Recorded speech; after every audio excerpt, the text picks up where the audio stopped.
Hi, it's Penny here. So today I'm going to be talking about all the books that I read in September. I actually read a lot in September, but about half of those were graphic novels. So I'm actually going to do that as a separate video, which you can maybe expect next week. But for this week, we're going to focus on the 10 more full novels that I read in the month of September. As usual, I am going to do this book battle style where I pair up all the books and I battle them against each other until we come up with the best book of the month. So let's get into the first battle. This is going to be a battle between the two most fantasy books that I read in the month. So we have Warbreaker by Brandon Sanderson up against A Gathering of Storms by Witi Schwab. So firstly, Warbreaker. Please excuse that my edition is very damaged. I got it for free in a little library. So Warbreaker is one of Brandon Sanderson's Cosmere books. I think one of his earlier ones though, and at this point in time it is a standalone. There is at the end it's set up for a sequel, but that has not come out yet, and I think you can read this as a standalone. Although I'll admit when I got to the end I did want to get that sequel. So in this we follow these two princesses. One of them has always been a bit of a rebel and the other one has been raised to really follow the rules, and also she has been promised to marry the god king of the neighboring kingdom. Their kingdom doesn't really like this kingdom with the god king because they have all this color-based magic that they see as blasphemy, and just the whole culture is blasphemy to them. However, to put off war, they need to send this princess to go and marry the god king. At the last minute, the king decides he doesn't want to send his favorite, most well-behaved daughter, so he decides to send his other daughter, who is completely unprepared. But then the older sister also goes to try and save her sister and maybe discovers she isn't as prepared either. There is also another character in here called Vasher, and it's for the most of the book not really clear what he's up to. It is interesting learning about it, and he has a magical sword called Nightblood, who is still my most favorite character. I really still think Brandon Sanderson excels at writing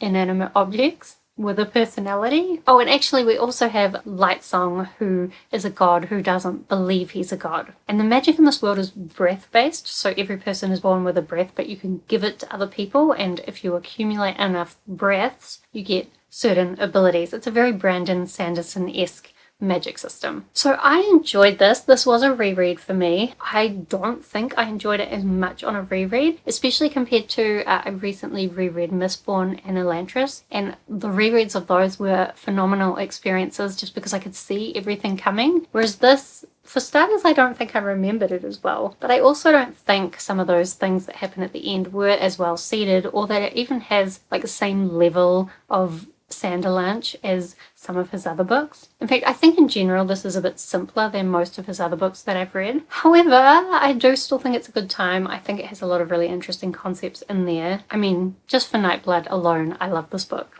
But I do think there's a lot of scope for more to be done with the magic system, and I really hope one day we'll get that sequel and we'll get what I want from that. Although I'm still a little bit iffy on the fact that the magic system is somewhat based around the metric system, and is there anything less magical than the metric system? Not really. Then the other most fantasy book that I read in the month was another reread, and that is A Gathering of Storms by Witi Schwab. So this is the second book in the Darker Shades of Magic trilogy. The first one we get to meet Cal, who is able to move between the different Londons. So in this world there are 4 different Londons. Grey London, which is our London and has no magic. We have Red London, which is really abundant in magic. We have White London, which is kind of starved of magic. And then we have Black London, which has been locked away because something terrible happened with magic in that world. In the first book we kind of follow Cal as he teams up with this Grey London girl called Lila, and they go on a bit of a quest. In the second book, I want to say it's mostly based around this magical tournament.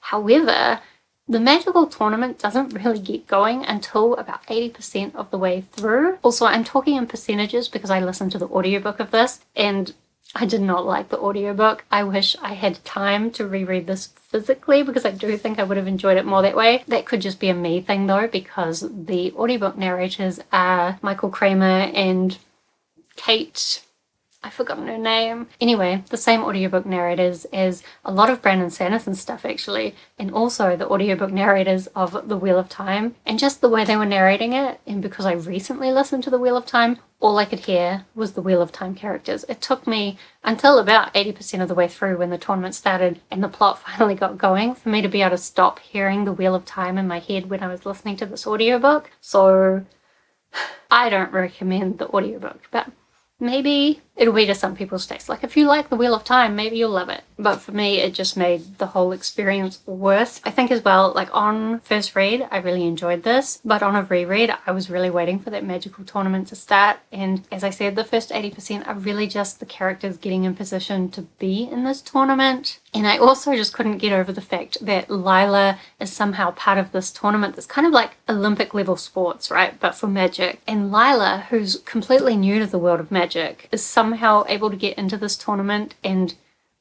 be somewhat successful. Like, really?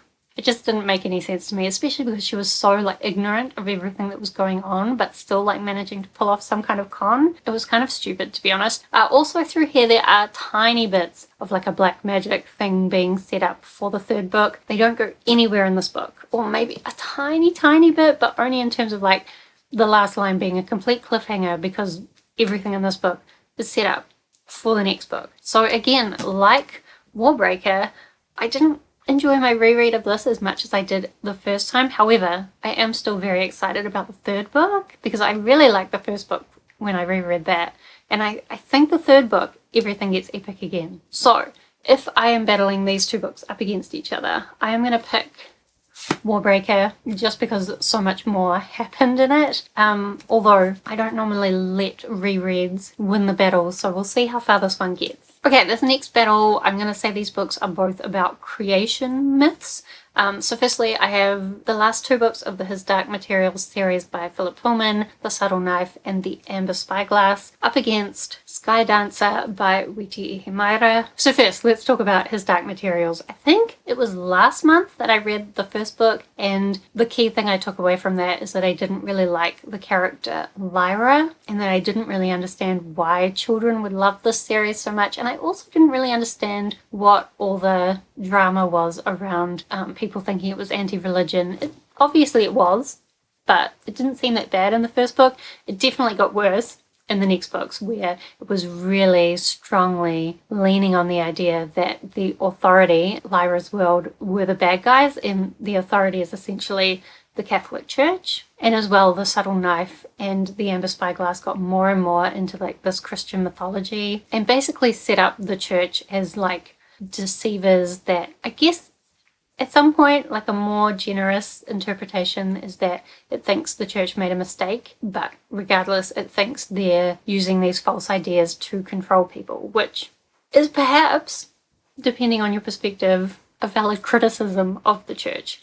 I'm not religious, so like I didn't get offended by it, but I could definitely see that you could if you were. But anyway, I did really like the second book a lot more. The second book mostly focuses on another character called Will. Will is kind of from a world more similar to ours, and this book introduces kind of a portal world kind of element to the story. And Will also gets his hands on the subtle knife, and I loved the way that the magic of the subtle knife worked. It kind of connects into an element that I often really love in stories. But weirdly, given how much I didn't like Lyra in the first book, I actually felt like the second book was missing Lyra, and then the third book had even less of Lyra, and I really felt like that let the books down because it took away from the narrative flow and also like took focus away from it being about Lyra's journey. And I didn't mind having Will's journey added in, but again in the third book we kind of kept going away from that.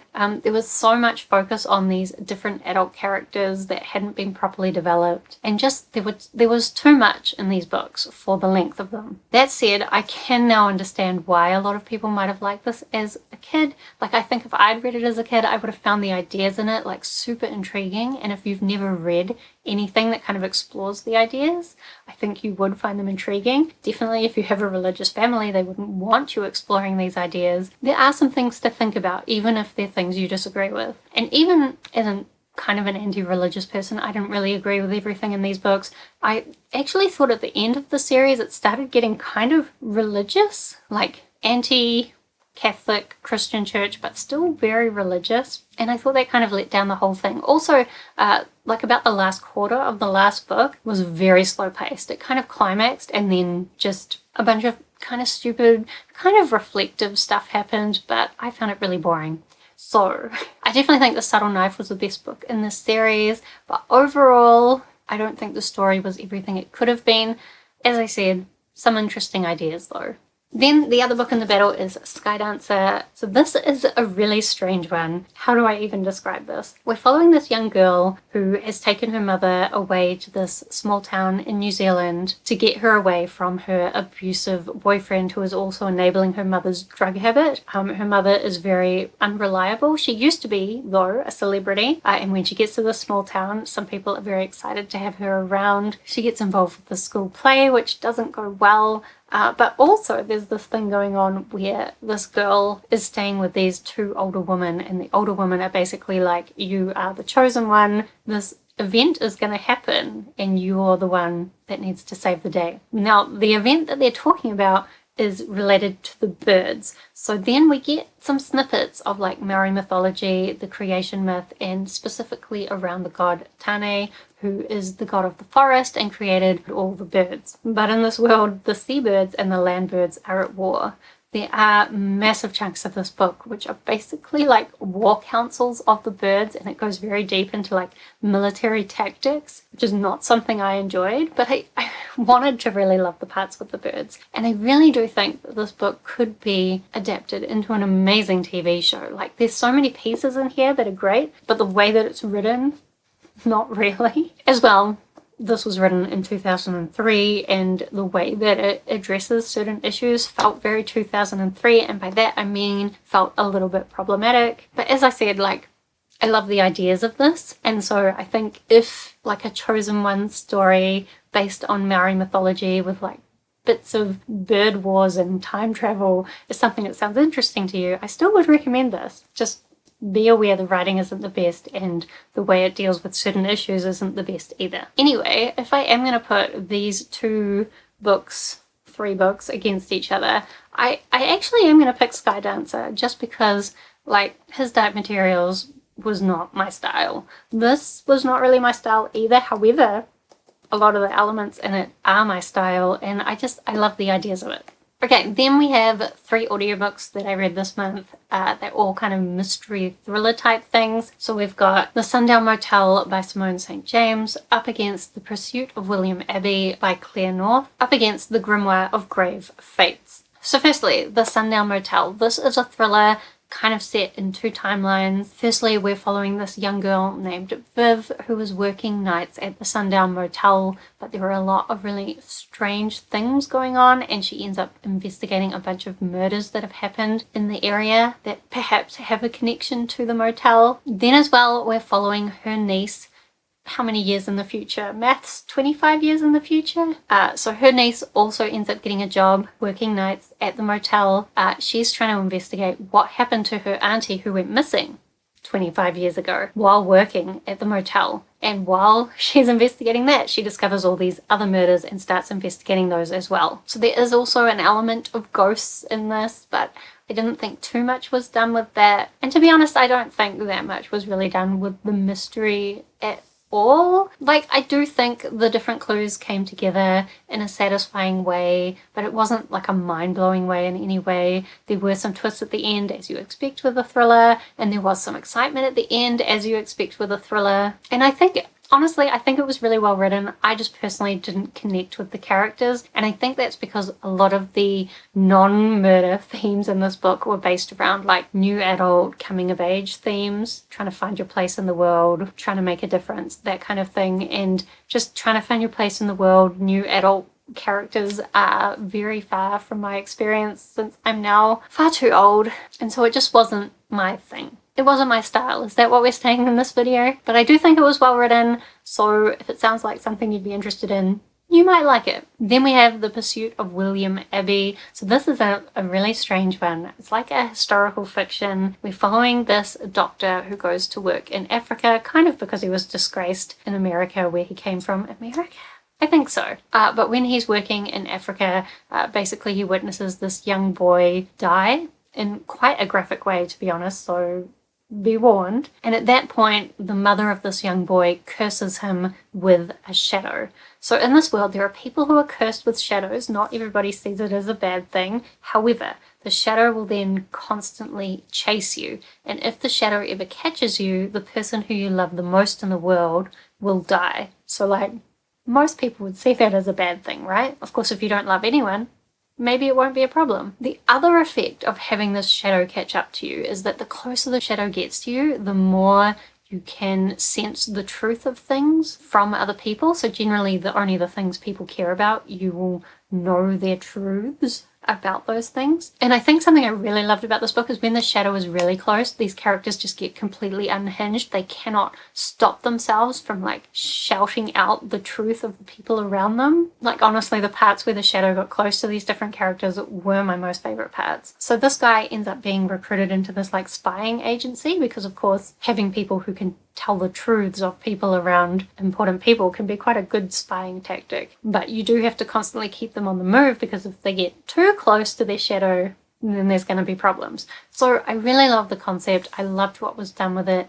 I didn't love so much the spying aspect and the historical aspect. That's more just like my personal taste. I wish in the end that more had been done with this curse or like truth telling concept, because I really do think more could have been done with it. But I did like what was done, and it was definitely a very unique concept, unlike anything I've really read before, except for possibly Claire North's other book, The First 15 Lives of Harry August, which is more of a time loop, time travel kind of story. But that is kind of weird, almost in the same way. But this one was even weirder. Then we have The Grimoire of Grave Fates. So this was a short story anthology, each story being written by a different author, following a different character at this magic school where there has been a murder, and the different characters are kind of learning about this murder and figuring out what's going on. Again though, I don't think this one was for me, even though I did kind of like it. What frustrated me with this one is that each chapter you're introduced to a new character, and some of these characters had really cool concepts with their magic. Like each character kind of had a unique kind of magic and like some unique personal struggles,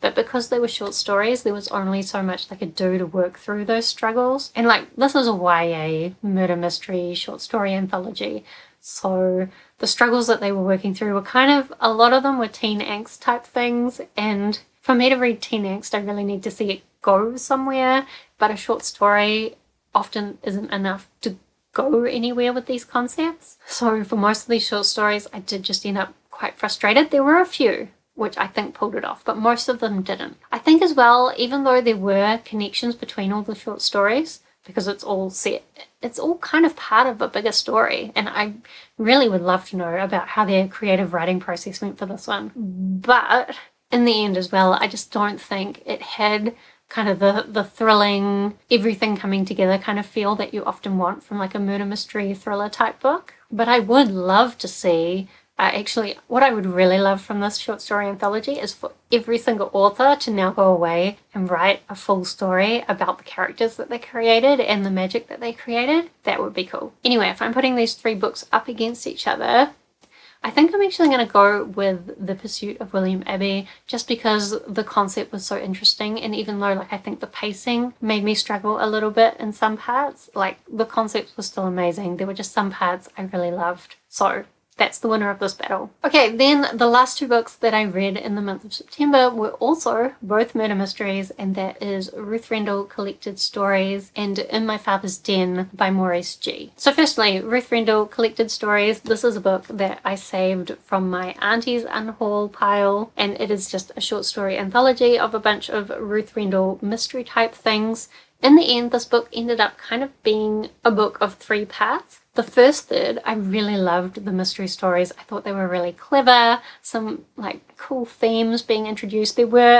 Admittedly, this is a book from like the 80s, late 70s, early 80s. So the way it dealt with certain themes was a little bit problematic. So you want to be careful about that. But still, I really liked the stories in the first third. I thought they were really clever and enjoyable, and I got through them really quickly. Then the middle third is stories following Inspector Wexford, who I found out Ruth Rendell has written about 20 books following this inspector. So his stories were okay, but I just felt like I was missing out on so much of the character development because clearly that was done in the main series. And those short stories were also the longest ones, so I struggled to get through them a little bit. And then the end, we went back to slightly shorter stories, but I personally feel like Ruth Rendell had some kind of like broken relationship. And so most of those stories were about couples being really unhappy and like murdering each other or just being unhappy together.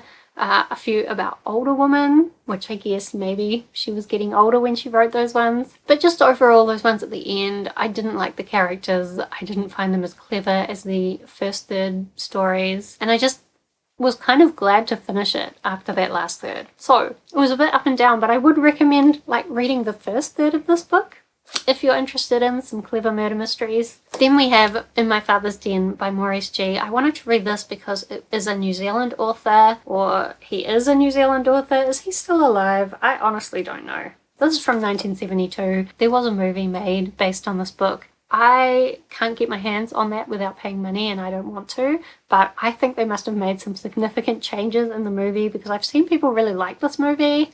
And I can't imagine why. The main character is absolutely awful. So this story is about his student, this young girl, being found murdered, and he initially is the prime suspect because he would often have her around, his 17-year-old student. He would often have her around to read books with her, read poetry. On the last day, he gave her a drink. It's a little bit suspicious, and like, I don't want to give it away, but I found him really creepy, even though I don't think the book really means him to come across as creepy as he did. And maybe in 1972, the things he does in here weren't as creepy, but I think they're meant to be. I don't know, I can never tell if he was meant to be as unlikable as he was or not. But for a book that's all about this young girl being murdered, there was very little in the book about this young girl. It was more about this man's life and his relationship with his brothers and his mother, and most of it I didn't care about. Right at the very end, I was surprised that it became kind of like a thriller, which I wasn't expecting, and that was probably my favorite part. But there were just so many lines in here where I strongly disagreed with them, and I can't tell whether it was just the author writing an unlikable character or because this is